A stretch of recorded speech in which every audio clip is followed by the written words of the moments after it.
In Dark Souls 1, we were given the standard 360-degree movement that is simply the preferred method of delivery for moving in third person. Preferred by whom?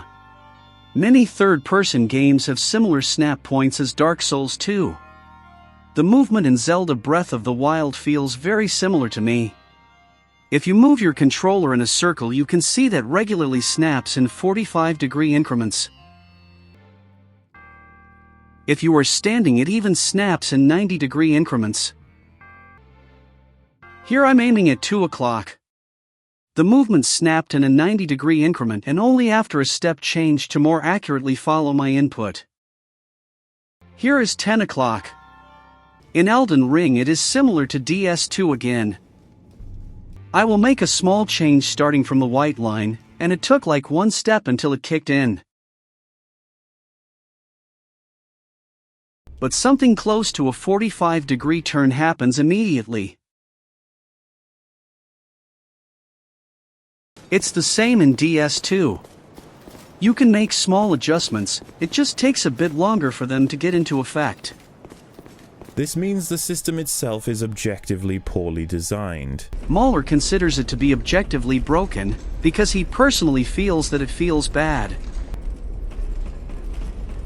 But when I am discussing measurable functionality and the effectiveness of a project and its aspects, your feelings aren't relevant. Many third-person games like Zelda and Elden Ring have a similar movement with snap points as DS2, because it improves some aspects like running straight, jumping straight, or not adding small directional changes to jump attacks. In DS1 and 3, running straight feels a bit more jittery, and it is easy to mess up jump attacks or jumps when pressing L3. Mahler is claiming that unrestricted 360-degree movement is universally preferred and that dead zones are inherently broken, but that's not an objective fact. That's just his personal feelings. In reality, many third-person games implemented a similar movement system as DS2, as it improves several things like platforming. Preferring one movement system does not make the other objectively bad. They both have pros and cons. So to summarize, Mahler claimed that unrestricted 360-degree movement is the preferred way of moving in third-person games, without considering that other people can have different preferences than what he personally prefers. He did not even consider the fact that lots of other third-person games use similar movement systems as DS2, as both systems have their pros and cons.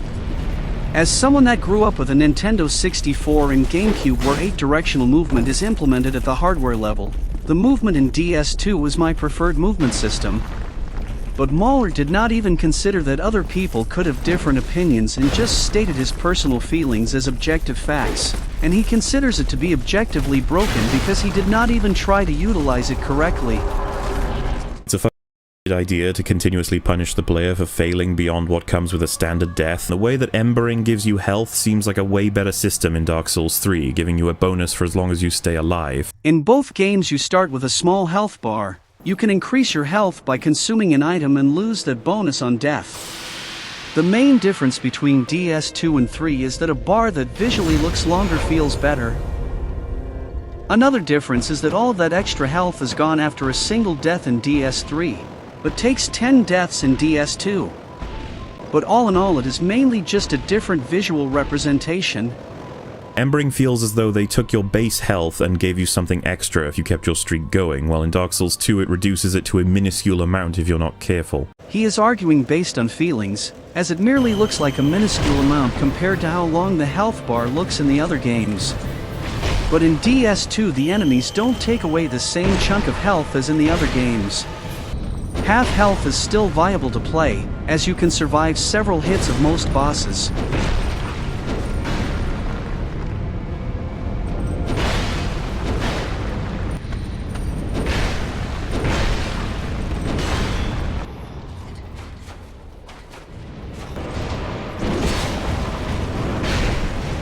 These are the 3 hardest hitting attacks that came to my mind, and none of them one-shot you at 40 vigor with the 3rd dragon ring. It is not the same one-shot death sentence as getting cursed in DS1 was, even though the health bar looks the same. I think that the health mechanic in DS2 got viewed in a more negative light, as people got flashbacks to how brutal it was to play with a halved health bar in the previous game.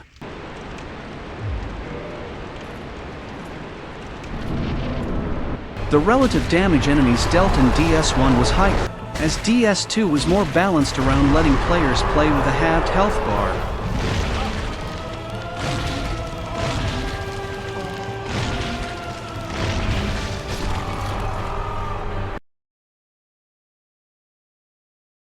To be fair, the grab won't outright kill you if you mash the attack buttons. In DS3, the unembered health bar visually looks much longer than the half health bar in DS2, but to me it feels like you can die just as easily. Bosses might deal less per hit, but with their speed and longer combos you can still end up with very little health quickly. Unembered in DS3 might be a bit easier than half health in DS2, but it is not the drastic difference he makes it out to be. There isn't much a player can do when they run out of these things, since the vendors who sell them are very few and far between. I like how he complained about getting too much upgrade material drops from enemies, but then ignores the fact that enemies drop effigies in droves. If you fight your way through areas, you will regularly get effigy drops, to the point that even new players won't run out of them unless they take one after every single death. This again seems to be the case of assuming that they are as rare as humanity drops in DS1 and Ember drops in DS3 are, without acknowledging that they are more commonly dropped in DS2. Also, if you do happen to run out of them and have access to internet, you can always help someone out in co-op to regain human form. To me, his argument seems to be more fear-mongering to artificially make the health mechanic in DS2 look scarier than it is.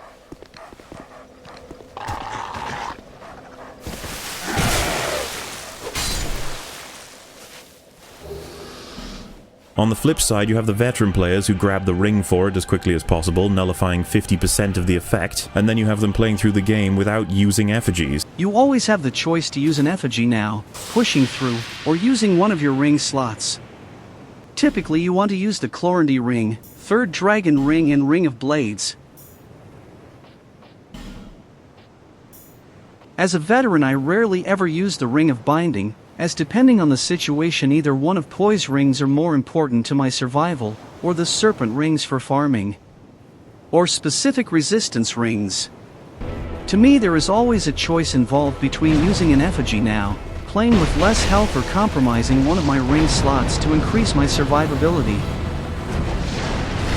In that there's rarely a state where players ask themselves, do I use an effigy now and get my full bar back, or do I continue to lose health in order to preserve my effigies and move on? I think that's what the developers were going for with this, but I felt it didn't work out that way whatsoever, especially when you brought in the ring that made those decisions extremely rare. I like how he started the video by saying that he will talk about objective measurable facts, but then constantly sneaks in his personal feelings. I personally enjoyed it, especially how nerfed being cursed felt compared to DS1. Check out the sound of combustion. Now check out the sound of an exploding barrel.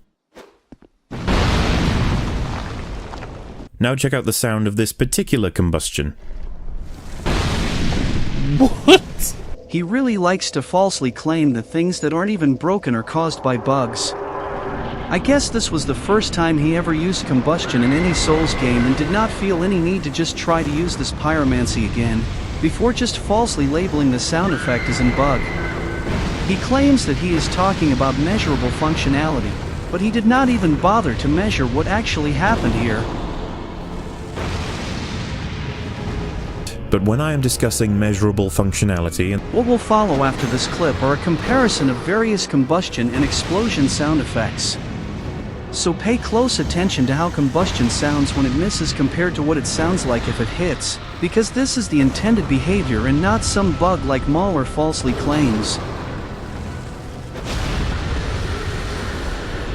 for some reason the sound bugged out and played the wrong one.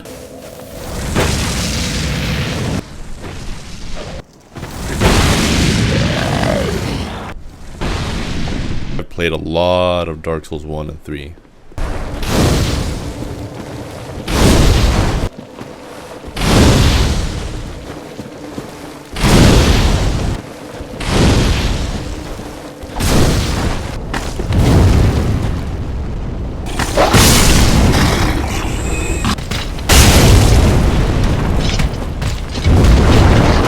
Combustion always plays a different sound effect if you hit an enemy.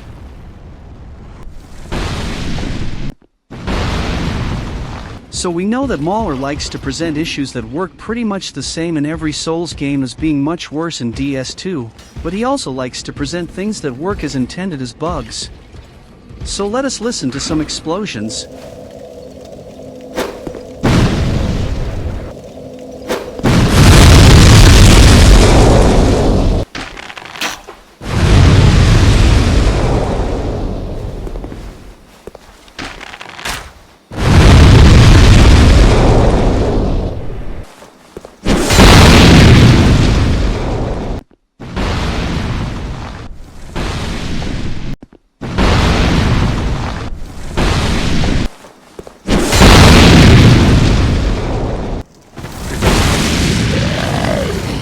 Those two explosions do sound similar, but they are two different sound effects.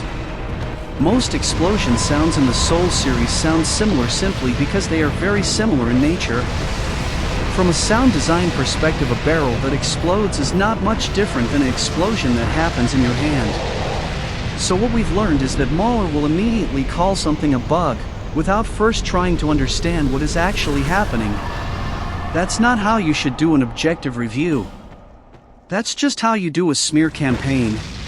When I stagger the smelter demon, listen to the music's reaction to it. Wow, that was a... What? What the f...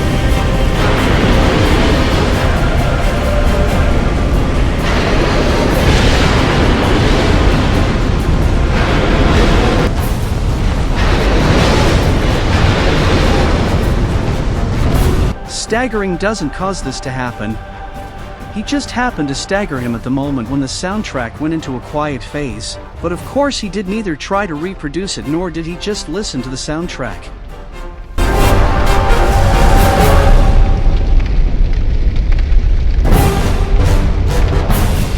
So let's come back to some more objective issues. The repair system was a bit of a joke in Dark Souls as a series, in that you only really had to repair your weapon once every 2 hours or something. In Dark Souls 2, they made it even worse. Now your weapon degrades very fast, but resets for every time you sit at a bonfire, for some reason. Once again, he is mistaking his personal feelings for objective facts. DS2 was the only Souls game where durability feels like an actual mechanic and not just something that merely exists. There are weapons like the old knight weapons that break easily, but in exchange provide extra bonuses like lower stamina cost and more poise damage. Or the washing pole that has more reach and damage, but half the durability. Or all the special weapons that use durability as a resource.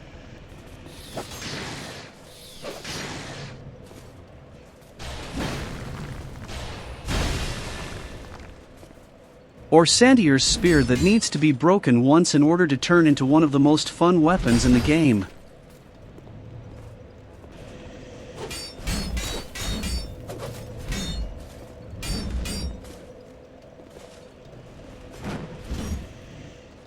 And then there are bosses where you either have to aim at their head to prevent double durability damage, bring a backup weapon, or use the bracing knuckle ring. Durability is just used a lot more extensively as an actual mechanic that you have to think about. Yet Mauler just calls it objectively bad because he personally does not like being given choices in a Souls game.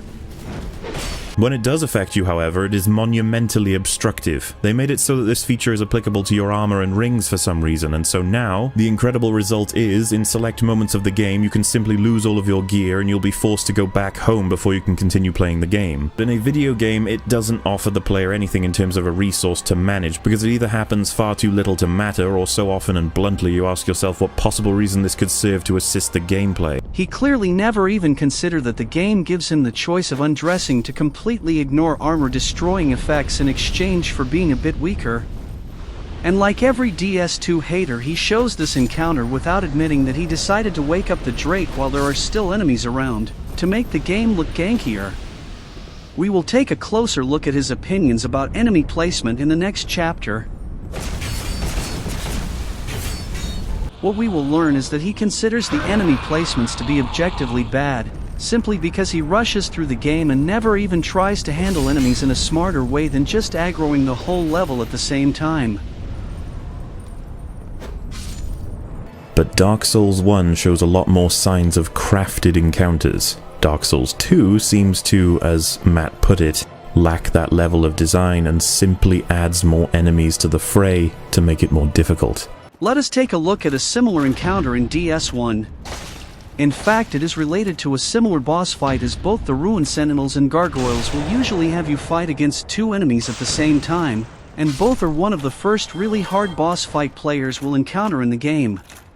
On the way to the Gargoyles, you will get ganked by a whole horde of hollows. They all storm at you at the same time, and the only way to deal with them is to funnel them into this tight hallway and fight them all. There is nothing well crafted about this encounter.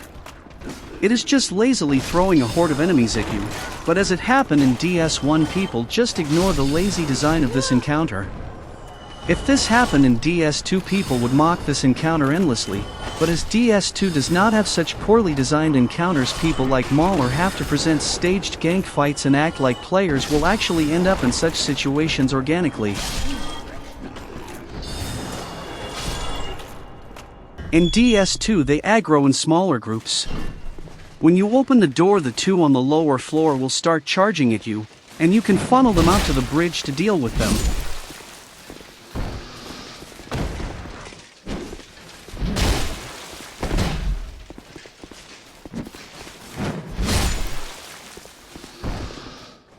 When you walk a few feet inside, the three on the left will start to aggro, but there is an explosive barrel you can lure them into to deal with all three at the same time.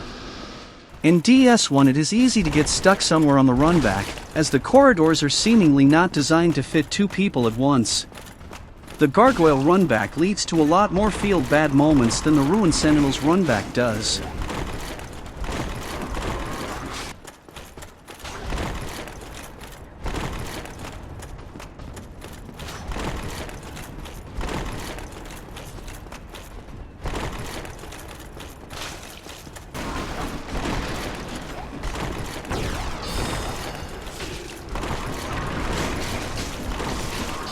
And if you want to summon, heal, or buff before fighting the Gargoyles, you have to worry about the enemies following you all the way up.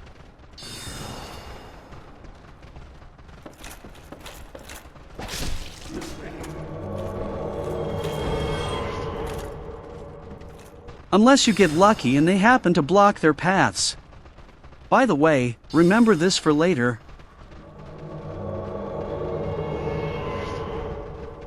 For the Ruin Sentinels, this is all much better designed, as it is trivially easy to run back to the boss. It is simply much less annoying and nowhere near as frustrating as the Gargoyles run back, but people like Mauler still use it as the go-to example of bad enemy placement, because they seem to have rose-colored glasses for DS1 and Mad cause bad-colored glasses for DS2. The enemies do not even follow you to the fog gates, so it is much easier to heal up and buff before fighting the Ruin Sentinels. And I feel like with the boss still alive, they stay even further away from the fog gate. And then there's also a shortcut that feels very rewarding to discover. This encounter is a lot better crafted than Mauler gives it credit for. But I guess he never actually engaged with this area and generally just tries to blindly speedrun through new areas. He thinks that the encounters aren't well crafted, because he's angry that the enemies he ignores don't just ignore him back. The way he rushes through the game simply prevents him from noticing how well these encounters are crafted. We can see that his approach to the game is the problem and not the encounter design in a lot more examples he used to show how ganky DS2 is. His main problem is that he does not go back to safety when he gets ambushed, but randomly runs around to aggro more and more enemies, and then blames the game for his own mistakes.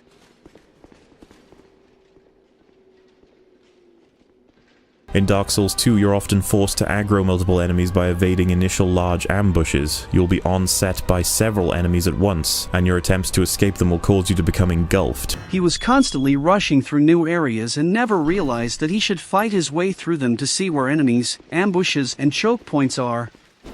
And instead of walking back to safety where he came from once he ran into an ambush, he always just ran in random directions and thus aggroed more enemies. He acts like it is unavoidable to aggro more and more enemies, but that just shows that he has no idea how to play Souls games.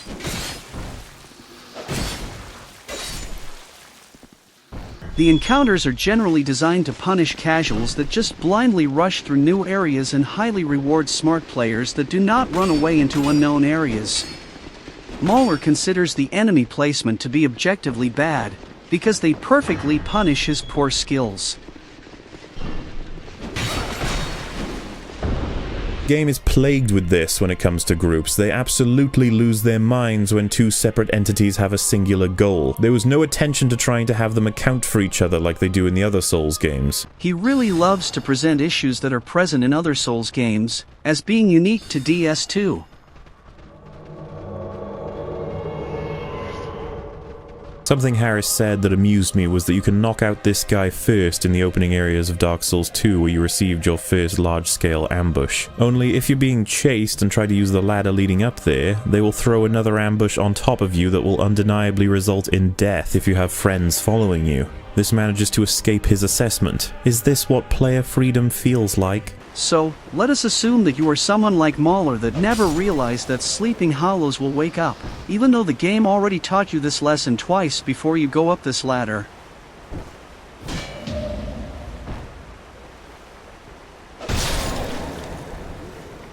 This, combined with several other fundamentals that we shall be getting to, enhance the levels of absolute incompetency when it comes to trying to craft a challenge. Please stop spamming me. And let us assume that you are just as bad at the game like Mauler and his friends and just run around to greedily pick up all the items without paying any attention to the hollows waking up as soon as you get close to them.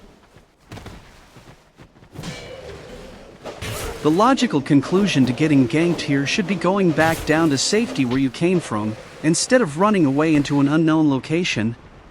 This way it is much easier to deal with them, or you could go back to the bonfire and try it better the next time. But of course Mauler just accuses the game for being unfair, just because it punishes his very bad decision to just run away in random directions.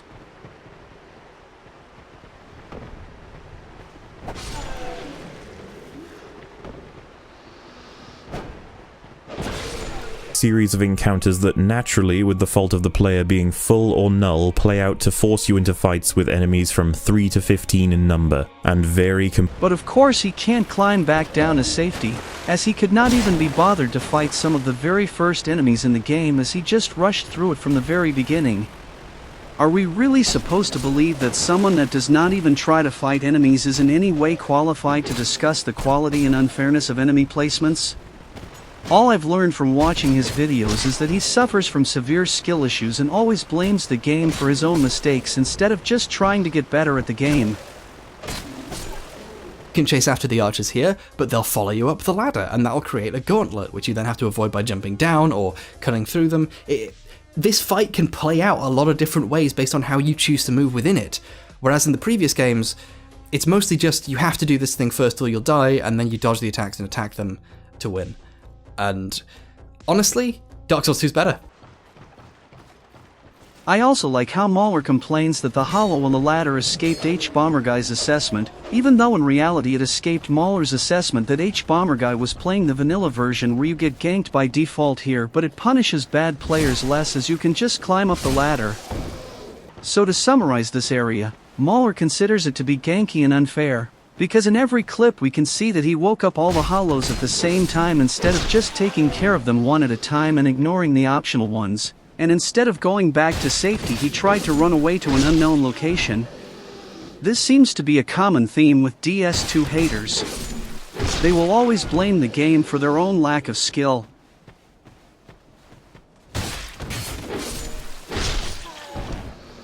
doesn't care what's happening, it just does it. This gets very annoying if you actually would, you know, in the middle of not having great internet. What's happening in this clip is once again Mauler showing us that he is pretty bad at Souls games. He rushes through areas and constantly aggroes more and more enemies instead of just going back to fight them safely without attracting more attention. If you fight your way through this area, you rarely ever fight more than 2 enemies at the same time, but he managed to aggro a whole horde of enemies. The most you would have to fight at the same time are those 3 dogs, but they are easy to deal with and die after a single hit of my +3 raw weapon. Dark Souls 2 doesn't have a single significant design choice within its levels that would make this a more suitable form of challenge compared to being present in Dark Souls 1, and yet it pops up in several places. Despite that, Harris is claiming that when it is shown in videos, it is always contextless. Is Mauler's video satire? Bomber Guy said that people that complain about ganks always show out of context footage, and then Mauler shows out of context footage where he left out the fact that he just ran through the level and deliberately aggroed every single enemy. Okay, we're moving on to spamming of enemies, which is something that Dark Souls 2 is hugely guilty of. He's right. People will often criticize the game for this very element. When looking at how one would construct a Dark Souls enemy encounter set piece, they think of a handful of enemies with different abilities and a selection of positions that present a challenge that many builds can counter for better or for worse. We can clearly see that he once again just ran past enemies and then acted surprised that they did not just ignore him. He really likes to present encounters as unfair ganks that are completely his own fault for aggroing several enemies at the same time. But surprisingly, he managed to go back to where he came from instead of just running away to new unknown locations.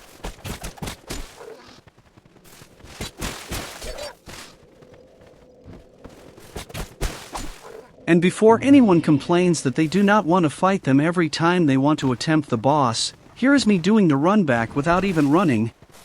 And by the way, I started with less health as I already did it 3 times before that and another couple of times afterwards.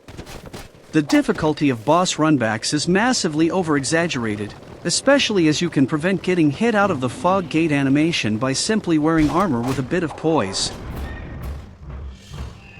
This is obviously because it is classically used as an example of spam, and there's nothing wrong with accepting that it is a spam area. They literally stuffed it head to toe with many enemies of all differing abilities. All that essentially creates is an absolute clusterfuck that is horrendous to play through because of how much luck you require to beat it. Shrine of Amana does not require luck.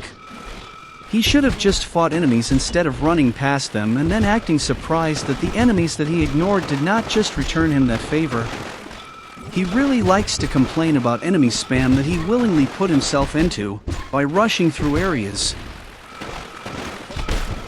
And the lack of actual difficulty beyond spamming, and instead focuses on the idea of crowd control, which Matt mentioned briefly compared to his specific criticisms. This is another fight that he made look gankier by defeating every skeleton lord instead of taking it slow and fighting the skeletons they spawn before defeating the next lord. And this is also a fight where the enemies drop the items you can use for crowd control against them.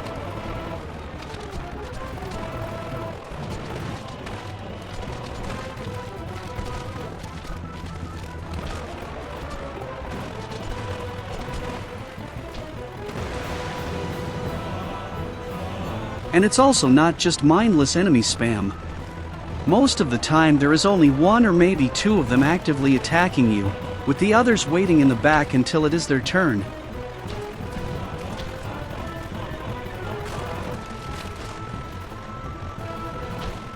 Nito, on the other hand, was just skeleton spam and running away from his attacks. Skeleton lords are a more fun implementation of the same idea, especially as you do not need to make a divine weapon in order to stand a chance. As for the Royal Rat Authority, Matt called it a crapshoot in which you will either kill the 4 supporting dogs or end up dying to them or their status effects. This is such a wonderful criticism because it is literally what happened to me in my first and second attempt. This is 1-for-1 the experience with Capra Demon, and it is also bad. For Capra Demon, you were just getting ganked as soon as you enter his room.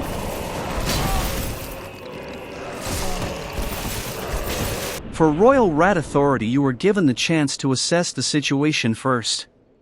You can equip a weapon with a sweep attack, or a bow to deal with his rat dogs before he even shows up. Royal Rat Authority is a straight-up improvement over the Capra Demon experience.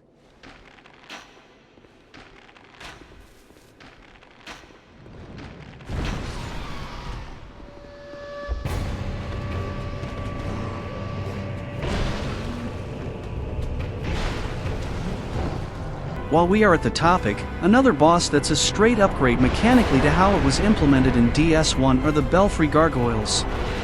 The 4 kings spawned based on a timer, so it was just a DPS check that determined by how many of them you got attacked. The Belfry gargoyles on the other hand spawn based on overall damage dealt, so you only see a lot of them if you spread your damage instead of focusing on one at a time. They even start to spew fire once they are at a low percentage of health, which helps you focus your damage. There is also a huge amount of spam and ambush design throughout the game, and when people start to find that they commonly die in those scenarios, it will feel as though the game only has those. Did DS1 not teach him to pay attention to enemies hanging down from ledges? It is not like having to use some basic observational skills is unique to DS2. And he presents those situations as objectively bad, even though it feels very rewarding to good players if they use their eyes to prevent those situations from happening.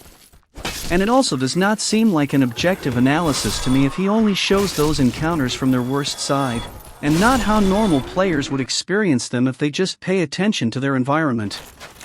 By playing as bad as Mauler, you could make any encounter seem way scarier than it actually is. I'm pretty sure that if the exact same Earthen Peak encounter happened in DS1, the community would praise it for being good game design that punishes rushing players, but as it is in DS2, it is seen as unfair that casuals can't just blindly rush through areas.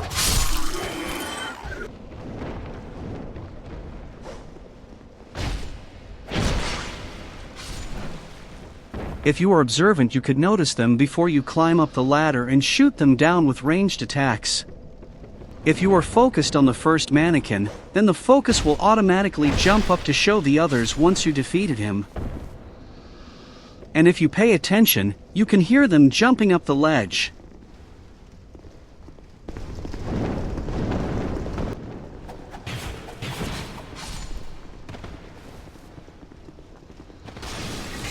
The last one is a bit more evil as he does not jump up if you get close to him, but only once you get close to the tunnel, but again you can hear him jump up to prevent getting ambushed from behind.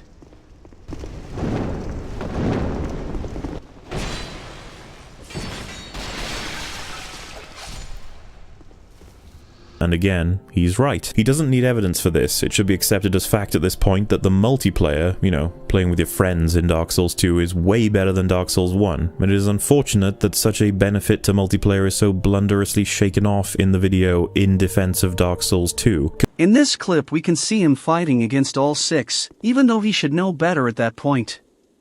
He already freed Rosabeth, and there is a message at the floor in front of one of the doors where he could have easily spotted the enemy.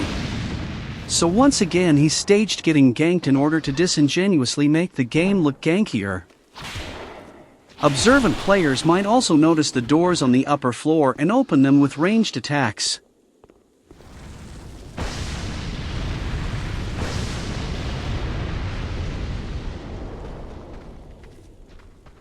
And just like earlier in Lost Bastille, I just never see DS2 haters making use of environmental tools like explosive barrels, or using weapons with sweep attacks or AoE spells to deal with groups of enemies.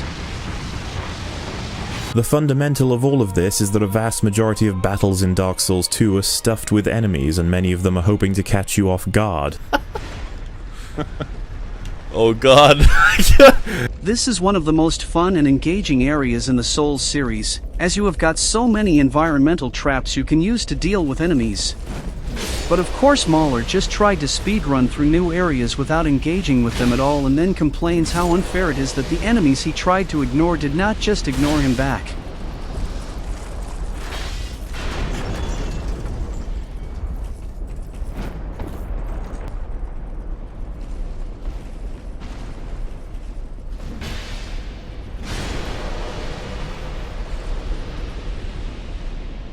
You can dunk 2 of them in lava by lowering this platform, but this will get the attention of the archer on the upper level.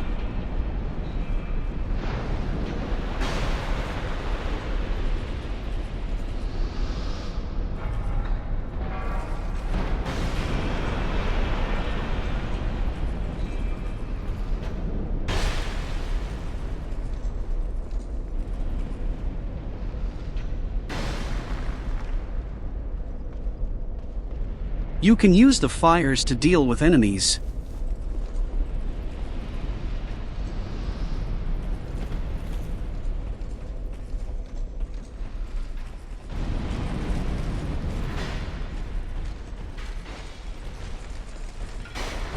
And you can also use the trapdoor buttons to dunk them in lava.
And this last one before the next bonfire can be lured into the guillotine.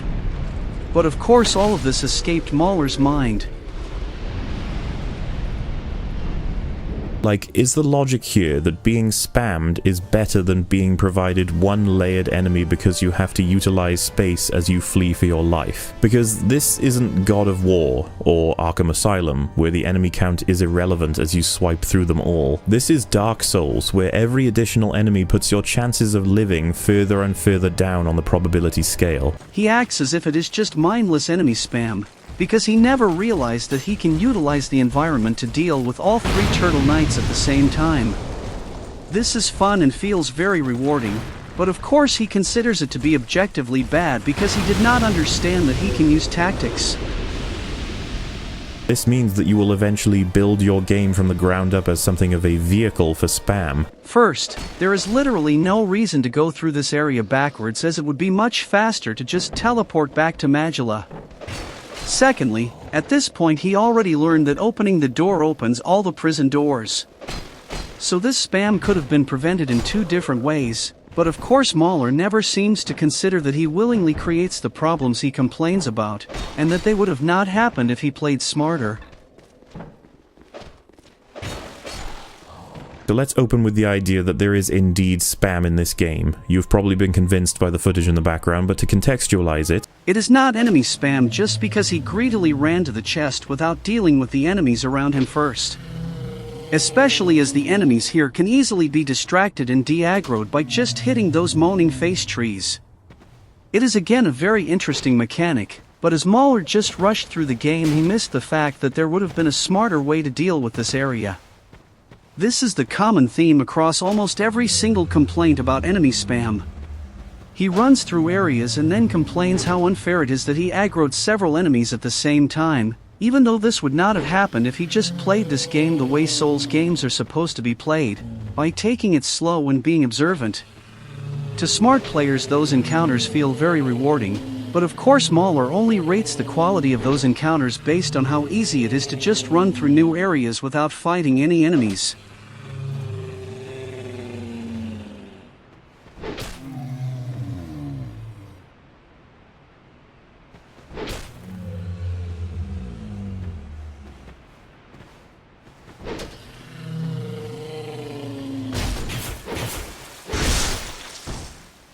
This kind of scenario can engage the player in a new kind of fight, that's for sure, but unfortunately they are often solved in very monotonous ways. This encounter should have taught him to back out of dangerous scenarios, but of course he just ran in and fought all 4 at the same time. And I like how he complains about solving those scenarios in very monotonous ways, but I have never seen him use any actual tactics so far. It is not an objective fact that you have to deal with them in monotonous ways just because Mauler never realized what the obvious solutions to deal with those encounters are. Because of its damage or its speed, but because of the way that it fights you. Embarrassing or pitiful design is a common pattern throughout Dark Souls 2, as I've talked about previously, but for spam, it is an invaluable principle to lack. There would not have been spam if he wouldn't have willingly aggroed all 4 at the same time. It is not the game's fault that he runs through areas without considering that this will get the attention of more enemies. So there is a chest in a dark cave with spiders hanging from the ceiling. What did he expect would happen?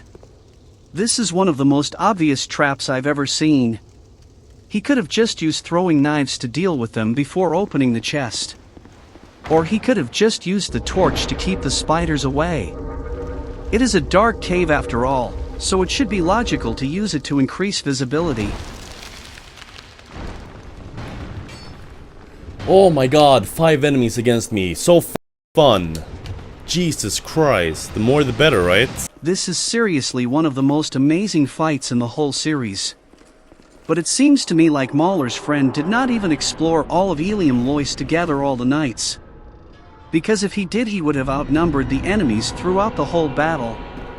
To me, this seems like it is another case of making the game look worse by deliberately playing bad. So to summarize, I don't think that we should take his opinions about the quality of the enemy placement seriously, because in so many instances he portrayed his own skill issues as objective flaws of the game, instead of acknowledging that people that know how to play Souls games would not have gotten ganked in the same situations.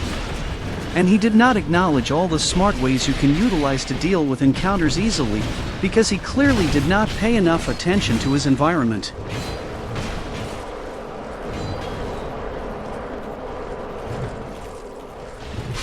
In Dark Souls 2, you're often forced to aggro multiple enemies by evading initial large ambushes. You'll be onset by several enemies at once, and your attempts to escape them will cause you to become engulfed. Running away from current enemies leading to these spam bushes happens so often that you can't not spot the pattern. There is a clear pattern in the way he approaches encounters by just rushing in and then blaming the game for his own mistakes when he continues to rush into more and more enemies. The point is that he is simply not good enough at Souls games to make statements about the objective design quality of enemy encounters. He is angry that they punish rushing through new areas without paying any attention to the surroundings and thus considers them to be objectively bad, even though there is a lot more depth to the enemy placements that he missed. He is clearly not qualified to judge the quality of enemy encounters. This should be judged by people that actually engage with those encounters by fighting them, but not by people that are angry that it is not easy to just run through new areas.